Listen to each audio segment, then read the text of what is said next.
Quel est votre objectif? Notre objectif à court terme est quand même de prévenir et d'essayer de sauver à la fois des membres de la scientologie et on essaie aussi de prévenir les gouvernements et tout le monde en fait. Ce qu'on reproche principalement à l'église de scientologie, c'est leur méthode pour forcer les scientologues à dépenser de plus en plus d'argent pour obtenir un niveau d'élévation spirituelle.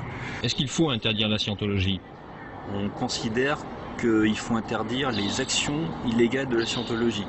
Vous voulez détruire la scientologie? On veut que la scientologie cesse ses activités néfastes. On suppose que pour arriver à cette fin, il va falloir effectivement démanteler complètement la scientologie et surtout en fait attaquer ses dirigeants actuels. Pourquoi vous êtes anonyme? On a deux raisons principales d'être anonyme. La première raison, c'est principalement en fait de se protéger contre les actions de la scientologie qui pourraient vouloir faire pression sur certains Anonymous pour les empêcher d'agir.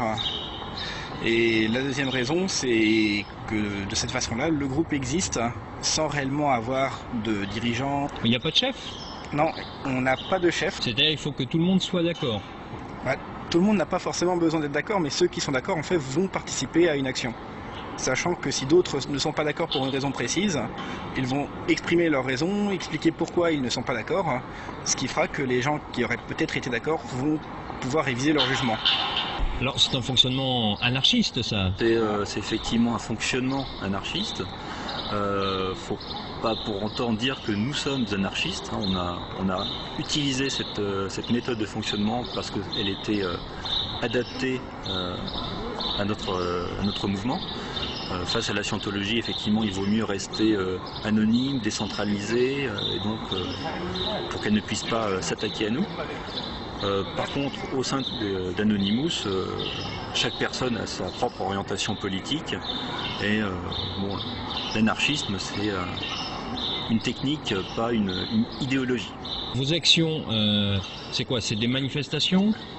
Les actions les plus visibles, ce sont effectivement des manifestations qui sont planifiées environ une fois par mois dans le monde entier, depuis le 10 février, le 15 mars en ce moment, et il y en aura d'autres en avril. Est-ce que vous vous connaissez tous? Le gros de notre organisation se fait entièrement par Internet, de façon anonyme, y compris entre nous. On ne connaît pas les noms et les identités des autres membres. On se rencontre uniquement lors des manifestations. Et en plus, on reste masqué. Donc, vous pourriez être infiltré par des scientologues, par exemple. Alors effectivement, on est préparé à réagir face à ça. Lors des manifestations, si quelqu'un se masque et effectue des actions illégales ou violentes, on est paré à se surveiller les uns les autres pour que personne ne fasse de débordement. Et au sein des forums de discussion, bien sûr, on ne dévoile pas d'informations personnelles, on essaye d'avoir un minimum de paranoïa, on va dire, ou de méfiance en tout cas, envers les nouveaux arrivants.